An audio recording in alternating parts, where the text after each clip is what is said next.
tous et bonjour Marina, on se retrouve aujourd'hui dans une vidéo un peu particulière puisque j'ai souhaité interviewer Marina pour la sortie de son premier roman. Elle a très gentiment accepté de se faire interviewer, je lui ai donc posé des questions, je les filme maintenant, elle m'a répondu en vidéo et donc je vous propose de voir tout ça sans plus tarder. Bonjour Marina, donc ton premier roman, La prophétie des anges, le tome 1 Traqué, va sortir aux éditions Hepta Publishing.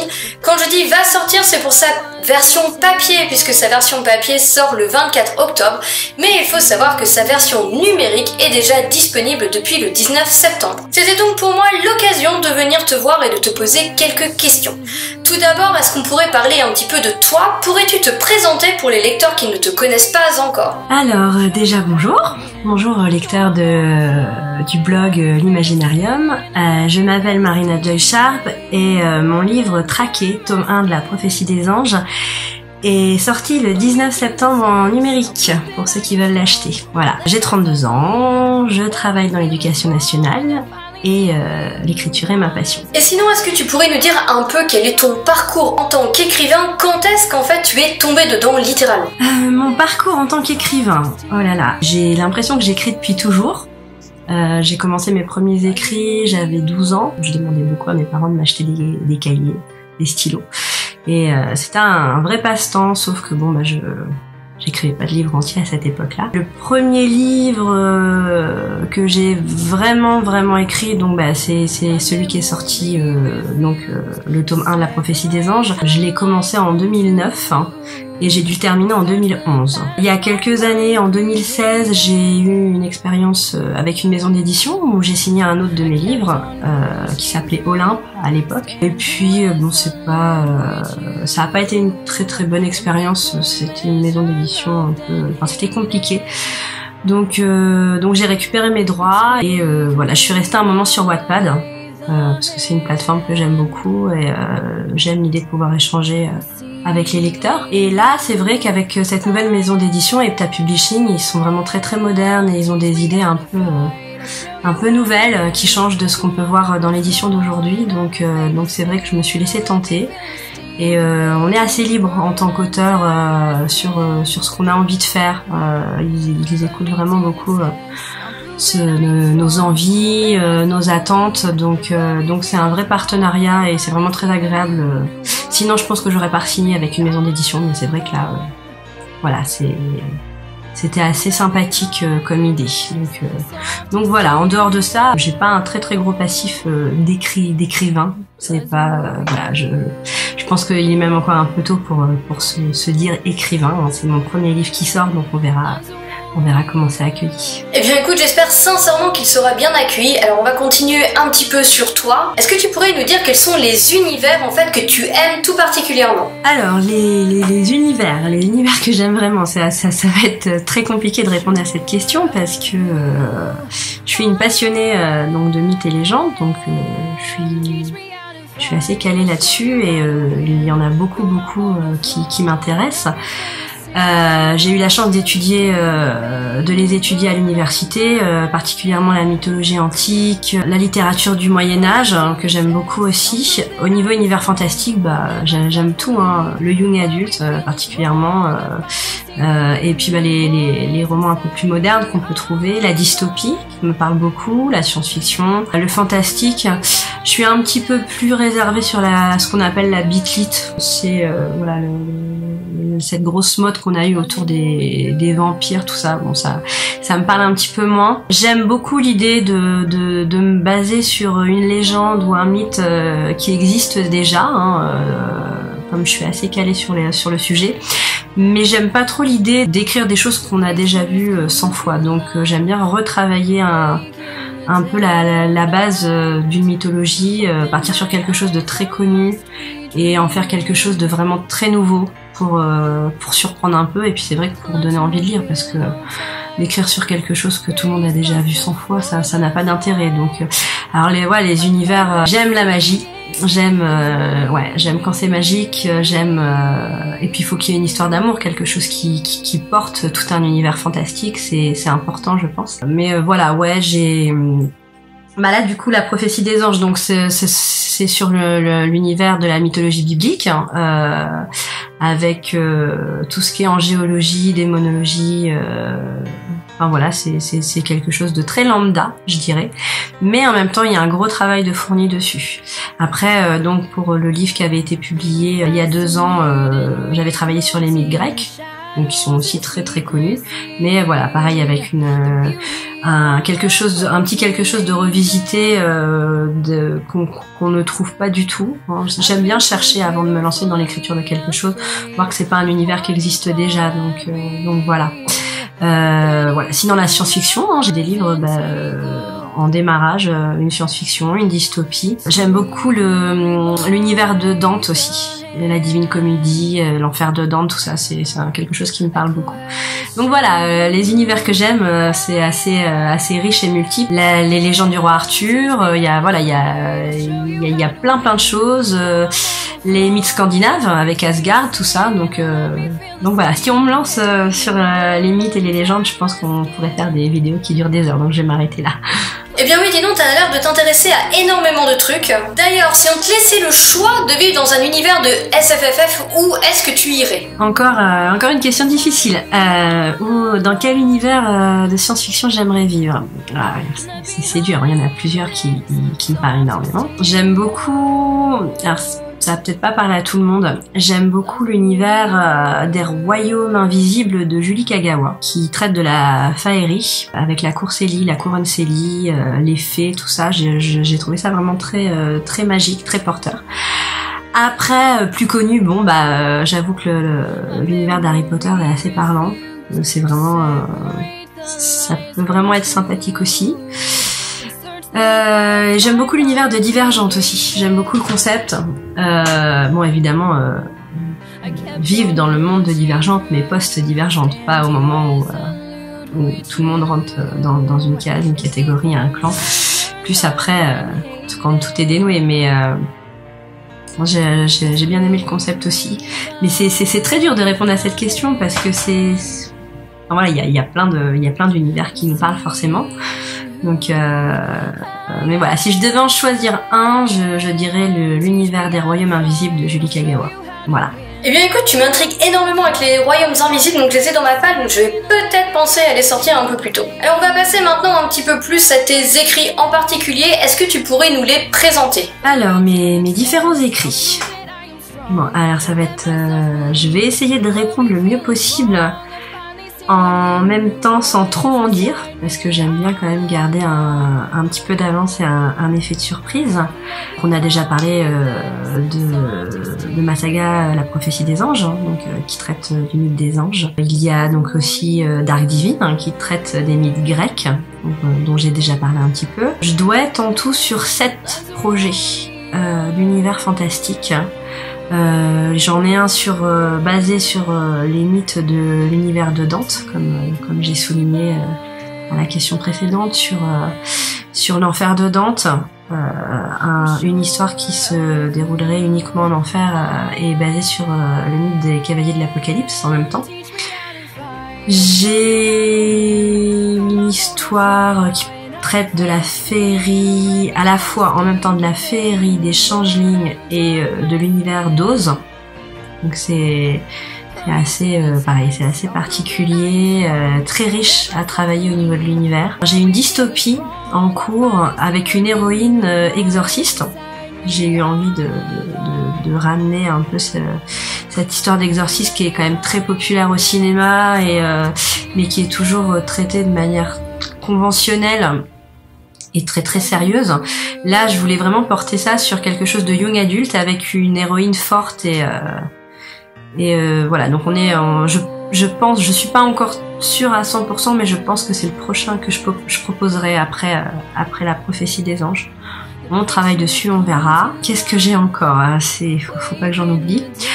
Celui dont je suis le plus fière, c'est la trilogie que je travaille actuellement à 4 mains avec ma fille. On est parti sur une science-fiction un peu futuriste, avec tout un univers de créer, avec des peuples, des clans, des gens avec des pouvoirs, un peu un monde post-apocalyptique. Tout l'univers est vraiment basé sur les choix de ma fille. On a passé des après-midi entiers à faire des recherches à ce sujet. Et on travaille actuellement sur le synopsis de cette trilogie et voilà, après il y aura un travail fourni dans l'écriture. Bien évidemment, c'est moi qui écrirai et je la ferai lire et une fois qu'elle approuvera, on passera au chapitre suivant. Donc c'est un travail assez sympathique et c'est vrai que je suis très très fière parce que c'est un très bel univers et voilà, c'est celui qui ne vient pas de mon imagination à moi, mais voilà, de celui de ma fille. Donc je sais pas encore quand est-ce qu'il sortira, mais j'ai beaucoup d'attentes et je suis très très enthousiaste pour celui-ci.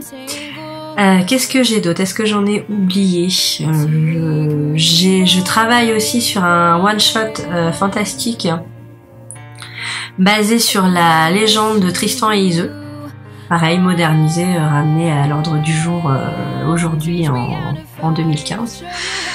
En 2015. L'histoire est basée en 2015, donc là c'est vrai qu'on est en 2018, mais voilà, comme ça, je travaille sur plusieurs romans en même temps. Des fois, il peut y avoir des décalages au niveau du temps où ça se passe, donc on modernise beaucoup une fois qu'on prépare à la sortie. Mais voilà, là, je crois que j'ai fait le tour. Je crois que c'est déjà pas mal. J'ai un ou deux projets en romance pure, mais c'est vraiment pas à l'ordre du jour. Je suis vraiment centrée sur mon travail sur les sagas fantastiques, les sagas et les séries. Donc pour l'instant, je crois que ça fait déjà pas mal de projets, on va rester là-dessus et on va essayer de pas en démarrer d'autres. Voilà pour mes écrits. Eh ben oui, dis donc, t'as pas l'air d'avoir de quoi t'ennuyer. Est-ce que maintenant on pourrait parler un petit peu plus de Traqué? Est-ce que tu pourrais nous en dire quelques lignes, nous parler de l'histoire en quelques mots? Alors, Traqué, donc tome 1 de la prophétie des anges, c'est l'histoire d'Anna. Donc Anna va avoir 18 ans. Elle grandit dans une petite ville du Massachusetts avec ses grands-parents et depuis toute petite elle a des dons de prémonition. Elle a des visions, elle fait des rêves et la plupart du temps les rêves qu'elle fait sur les autres, sur son entourage se réalisent et il commence à y avoir une sorte de rumeur qui enfle autour d'elle et elle se retrouve très vite exclue dans la ville dans laquelle elle vit et donc voilà, elle a un petit cercle d'amis avec elle. Elle a trois ou quatre amis autour d'elle qui la protègent un peu de cette haine, de cette pression de la ville qui est un peu comme on trouve beaucoup aujourd'hui. C'est un sujet d'actualité sur le fait que quand on est un petit peu différent, on a toujours un petit peu de mal à s'intégrer et c'est vrai que même si c'est un livre fantastique, ça traite de beaucoup de sujets humains, j'ai envie de dire. Donc voilà, le truc en plus fantastique, c'est que voilà, ça traite des anges. Donc les dernières prémonitions que Anna fait sont au sujet d'un ange qui tombe amoureux d'elle et qu'elle aime. Et en parallèle, elle se voit mourir dans ses rêves. Donc voilà, il y a un petit peu un stress, elle dort plus beaucoup, tout ça, donc c'est assez compliqué. En parallèle de ça, plusieurs jeunes filles sont retrouvées dans le pays assassinées assez brutalement et ce sont toujours des filles qui ont la même morphologie qu'elle, qui sont nées le même jour qu'elle et qui sont orphelines de père et de mère. Donc il y a beaucoup de points communs qui font qu'elle s'interroge à ce sujet. Et voilà, tout se précipite le jour où elle arrive au lycée et que elle voit cet ange, ce jeune homme qui est présent quand elle arrive au lycée, qui est là, qui attend, qui cherche. Et il y a cette ambivalence qui fait qu'elle le connaît déjà parce que elle a beaucoup rêvé de lui, mais que lui ne la connaît pas du tout. Donc il y a tout un travail à refaire. Lui, il ignore pourquoi il a été envoyé ici en tant qu'ange. Il sait qu'il a un travail à faire et voilà, il doit enquêter, il doit trouver pourquoi il est là. Il a une équipe avec lui, des lieutenants. Et donc voilà, l'histoire commence comme ça. Après, bon, je vais pas tout raconter, mais c'est une histoire assez simple et en même temps, comme ça m'est arrivé de lire Mais comme je restais souvent sur ma faim sur ce genre d'écrit sur les anges, j'ai eu envie de me lancer et d'écrire ma propre histoire. Et c'est à la fois simple et en même temps très complexe, parce qu'il y a un gros univers, il y a beaucoup de péripéties, et là où on pense que ça va être un livre tout simple, une histoire lambda, au fil du temps, ça se complique, ça s'assombrit, et je pense qu'il y aura des moments assez inattendus. Voilà. Donc j'espère que vous aimerez. Eh ben écoute, pour ma part, je suis en train de le lire et je dois l'avouer, oui, j'aime beaucoup et j'aime aussi les personnages, donc je trouve qu'ils sont assez typiques du genre du young adulte, mais honnêtement ça fonctionne. Et justement, en parlant des personnages, j'aurais voulu savoir quelle importance tu leur accordes. Est-ce que tu crées un lien particulier avec eux, quelque chose comme ça? Alors oui. Oui, pour les personnages, c'est important qu'ils soient bien caractérisés, qu'il y ait un travail en amont de fait dessus, avant même d'écrire l'histoire. Moi, je commence par ça. Les personnages d'abord, et puis une fois qu'on a vraiment, moi je fais des fiches par personnage. Il peut y avoir 10, 12, 15, 20 personnages dans une histoire.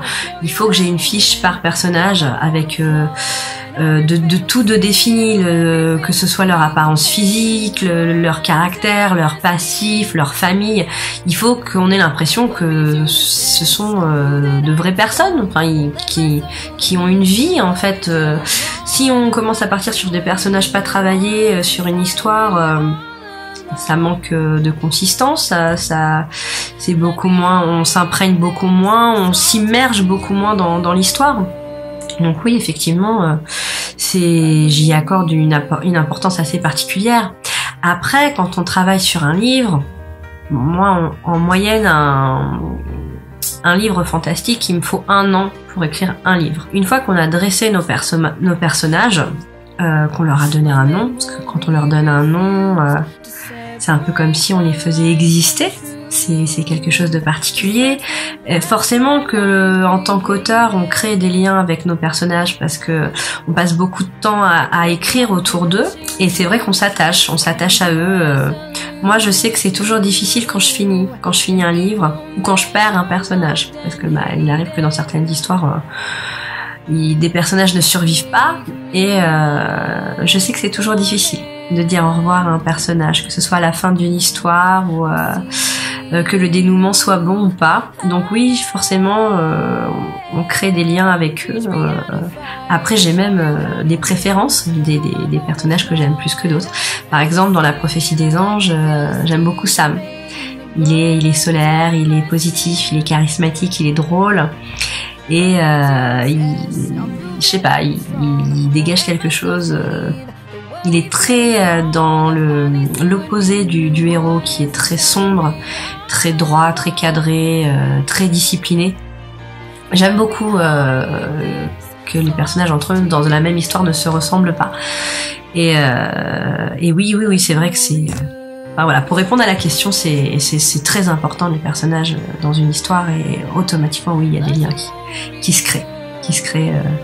On vit avec eux parfois jour et nuit pendant de longues périodes, donc on s'y attache forcément. Oui, j'imagine assez facilement qu'on doit s'attacher à ces personnages, surtout que comme tu dis, vous êtes quand même avec eux pendant de longues périodes. En dehors des personnages, autre point marquant pour moi de ton récit, c'est 2 thèmes principaux, si je puis dire, que tu as abordés ici. Le premier, c'est l'histoire d'amour maudite, et le deuxième thème, en fait, bien évidemment, ce sont les mythes des anges et des démons. Est-ce que tu pourrais nous dire pourquoi ces thèmes? Alors, pourquoi ces thèmes? Pourquoi pas?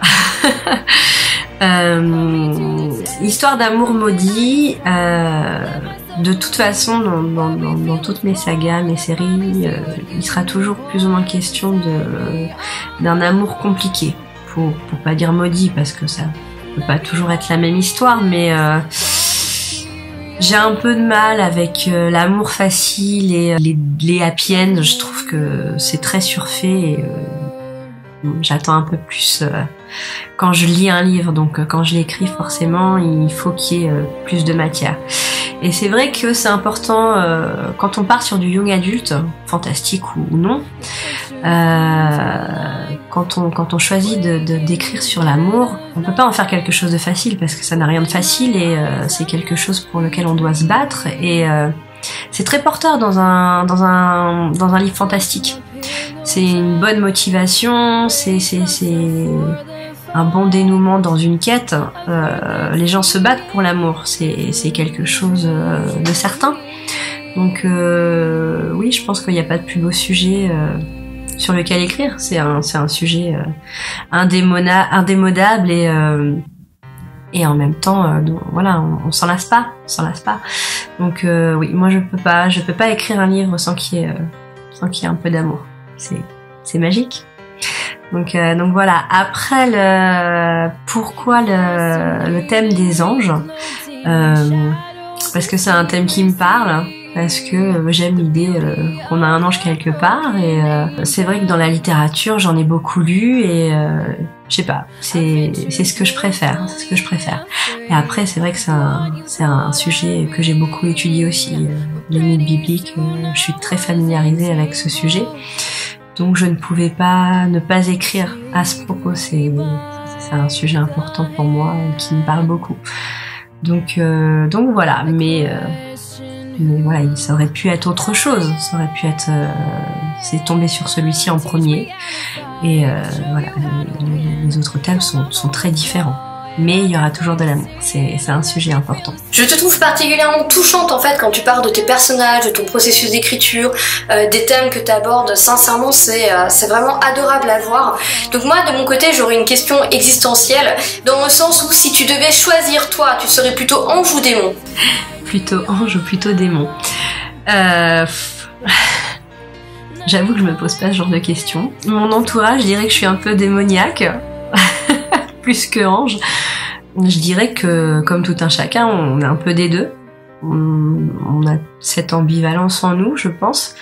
Donc, je dirais que ça dépend de mes humeurs, ça dépend de mes envies. Mais c'est vrai que j'ai un caractère assez compliqué. Je suis pas facile à vivre au quotidien. Donc, ouais, plutôt démon, on va dire. D'accord, donc plutôt démon. Si on revient à des sujets un petit peu plus autour de ton roman, je voulais parler avec toi un petit peu des recherches documentaires qu'il y a à faire. Quand on parlait des univers que t'aimais bien, on voit dès qu'on touche aux mythes et légendes, tu es vraiment à fond dans le sujet, passionné. Donc, est-ce que tu fais énormément de recherches documentaires? Et donc, par exemple, pour ce roman, ces recherches, je suppose qu'elles ont plutôt concerné le thème des anges et des démons. Alors oui, il a fallu beaucoup de recherches, mais j'ai envie de dire tous mes livres, j'ai une grosse période où je fais que ça, de la recherche documentaire. Je me documente dans un premier temps sur le mythe en question, si je travaille sur un mythe, pour être vraiment sûr d'être incollable, en sachant que comme souvent je revisite le mythe, je réécris, je me détache quand même pas mal du mythe d'origine, mais voilà, en règle générale, oui, je travaille beaucoup sur le mythe, je fais beaucoup de recherches. J'adore fouiller dans les vieux livres, j'ai plein d'encyclopédies sur le fantastique, sur le merveilleux, tout ça. C'est quelque chose qui me parle beaucoup. J'ai presque toute la collection des Édouard Brazé, qui sont vraiment une collection très très complète si on a envie de faire des recherches sur le fantastique. Il y a vraiment tout, donc je recherche beaucoup dans ces livres. Après ce mythe-là, les anges, les démons, tout ce qui est un peu biblique, ouais, je connais déjà de base, donc c'est assez, c'est un sujet qui me parle beaucoup, donc que je connaissais déjà en amont. Donc je vais pas dire que j'ai beaucoup de recherches à faire, mais quand même. De toute façon, il faut qu'il y ait des recherches sur les prémices d'un livre. On peut pas se lancer comme ça dans une histoire, tiens, je vais écrire, hop, j'écris.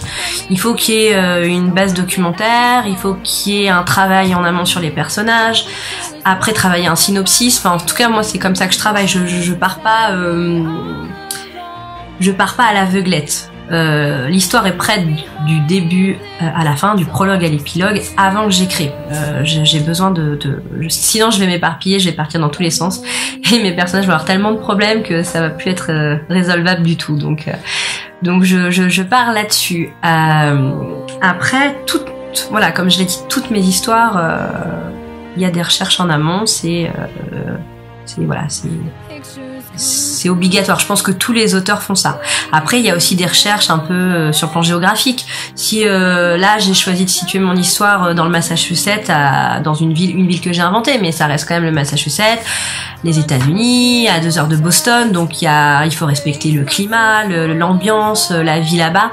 Donc il y a quand même des recherches, à faire sur tout ça. C'est important. Du côté de l'écriture, du coup, à quel public est-ce qu'il s'adresse? Quel public tu as voulu toucher? En fait, à qui tu vas le conseiller? Je me suis déjà faite, moi, ma propre idée, mais j'aurais aimé avoir, toi, ton intention de base sur ce roman. À qui est-ce qu'il s'adresse? Alors, vaste question. À quel public s'adresse la prophétie des anges? Je crois que ça va être le seul de tous les livres que j'écris, le seul qui n'a pas de public vraiment défini. À la base, c'était un young adulte, donc c'était un public adolescent qui était visé.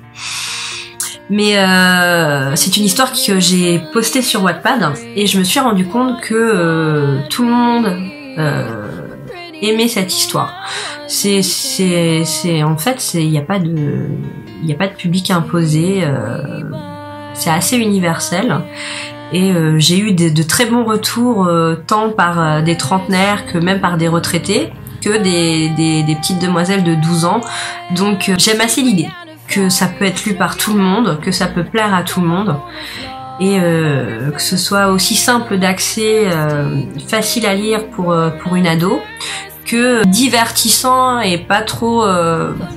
j'ai pas une plume compliquée, hein, j'écris comme je parle, donc c'est assez fluide et donc voilà, il y a pas besoin de voilà, tout le monde peut lire ce livre. C'est pas j'aime pas l'idée d'imposer un public.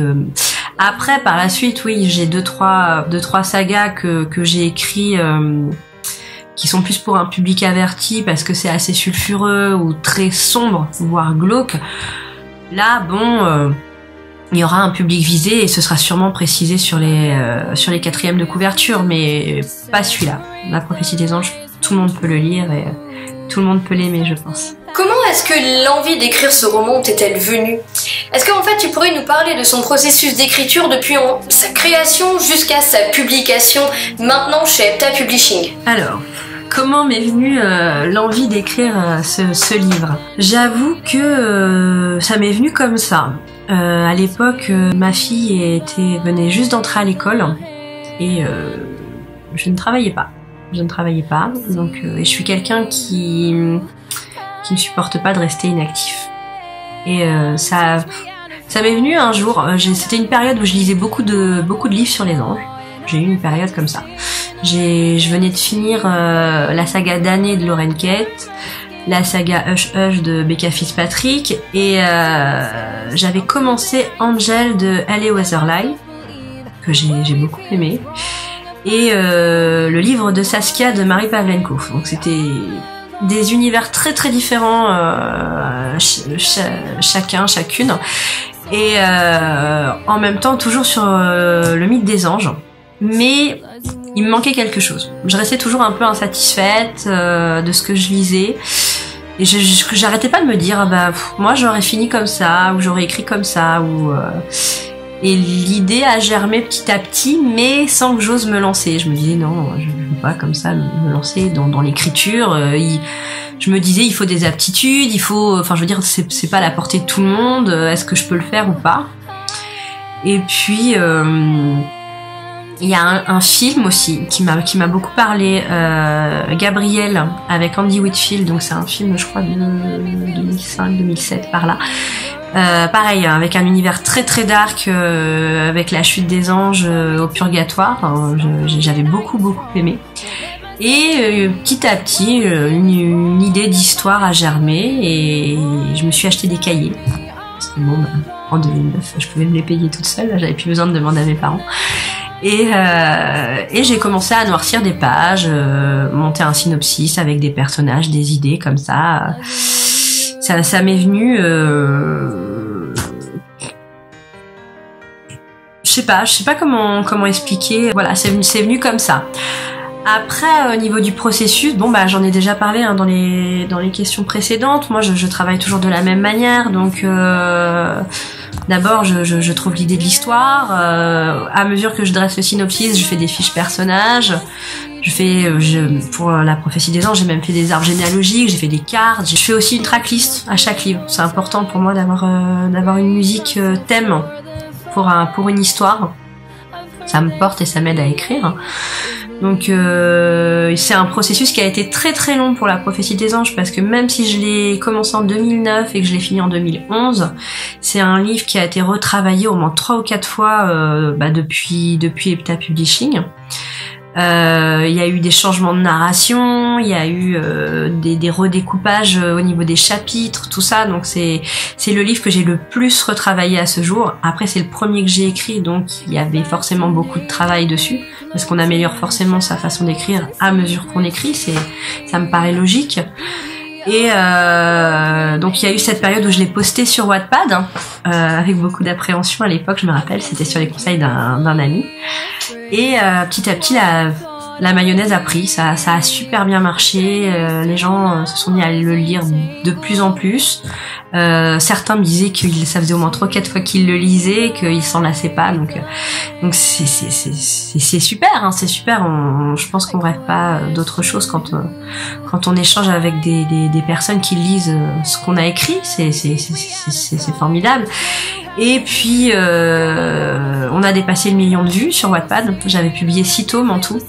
Mais c'était vraiment des mini-tomes. Là, pour la version édition, on a réassemblé des tomes. Je me rappelle que donc Epta Publishing m'a approché, ça fait un petit moment maintenant, parce que c'est vrai que c'est tout nouveau pour les gens, mais nous, on travaille à l'arrière depuis au moins 1 ou 2 ans, où on a été approché, où on a travaillé sur certains textes avant vraiment qu'ils se lancent sur les réseaux et qu'ils annoncent leur création. Donc voilà, il y a eu beaucoup de travail de fait, beaucoup de négociations sur comment on envisageait les choses. Il y a eu un travail d'annexe, d'illustration, est-ce que c'était possible ou pas. Moi je me rappelle que j'ai demandé si je pouvais avoir des pages grisées. Et voilà, très ouvert, un très très bon travail d'édition, des personnes super qui nous encadrent, qui nous soutiennent. Donc voilà, c'est là qu'on se rend compte avec les autres auteurs qu'on a quand même beaucoup de chance de travailler comme ça. Et donc là, on l'a encore retravaillé parce que c'est vrai que pour la version Wattpad, pour en avoir parlé avec les éditeurs, les correctrices, c'était bien l'idée de rajouter quelque chose qui n'avait pas encore été lu, que personne ne connaissait, de l'inédit, pour donner aussi envie de retourner découvrir cette histoire, en plus de ce qui a été réécrit. Donc on est parti sur de la consistance, de rajouter des choses, des péripéties, un peu plus de Zik, un peu plus de Anna. Et on s'est retrouvé avec 200 pages inédites par rapport à ce que tout le monde a déjà lu sur Wattpad. Donc voilà, il y a eu un très très lourd processus et je suis vraiment très très contente du rendu final. Ça va être un très très beau livre. J'ai hâte de la sortie papier parce que c'est vrai que pour la sortie numérique, on n'a pas les annexes, on n'a pas les illustrations et même les designs, tout ça. On a fait vraiment la version épurée pour le numérique. Donc oui, j'ai hâte de la sortie papier pour voir à quel point ça va être chouette. Oui, en effet, pour les illustrations, j'ai vu les magnifiques illustrations qui vont parsemer ce livre et honnêtement, il y a un travail de malade qui a été fait dessus. Et je ne peux pas parler illustration sans te parler couverture, parce que le choix de la couverture fait quand même partie des moments cruciaux dans la naissance d'un livre. Que penses-tu de celle de Traqué? Alors, je ne dis pas ça pour t'influencer, mais sincèrement, elle est magnifique, non? Oui, la couverture de Traqué, oui, elle est magnifique, effectivement. Je suis pas objective, mais ouais, elle est superbe. On a la chance de travailler avec Sweet Contours qui rassemble des graphistes très talentueuses. On a cette chance-là et qui sont également très à l'écoute de nos attentes. Enfin, on nous a demandé notre avis pour les couves. On s'est intéressé à la façon dont on voyait les choses. Et c'est vrai qu'il y a beaucoup de romans sur les anges et moi-même les couves que j'avais faites pour Wattpad, elles étaient assez lambda, même si elles plaisaient beaucoup. J'avais eu des retours assez sympas. Je voulais quelque chose de nouveau. Et donc en même temps, j'aimais l'idée que le titre soit quelque chose d'un peu comme ça. Donc la graphiste qui s'occupe du fantastique m'a approchée, on a débattu là-dessus. Elle a lu le livre. Pour vraiment pouvoir s'imprégner et proposer quelque chose qui corresponde. Et on est parti elle m'a proposé des choses et voilà, je suis très très contente du résultat. Effectivement, oui, la couve elle est magnifique. Elle est même au-delà de ça. Elle est sublime.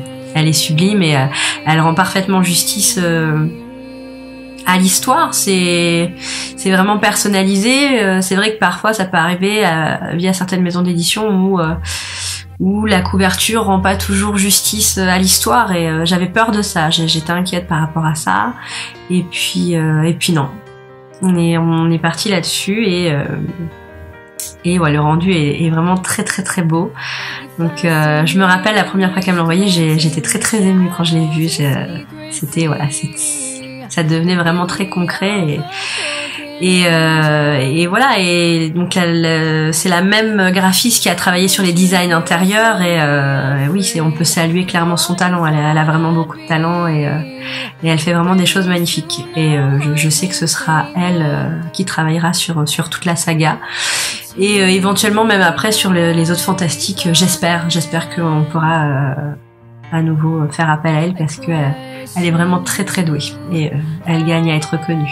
Eh bien écoute, en tout cas merci pour elle, c'est très gentil, mais je partage ton point de vue, je trouve comme je l'ai dit, qu'elle est particulièrement magnifique. Et du coup ça te fait quoi de voir ton livre prendre forme d'un réel objet papier avec sa couverture, ses pages, etc. Finalement voir tous tes efforts récompensés. C'est formidable.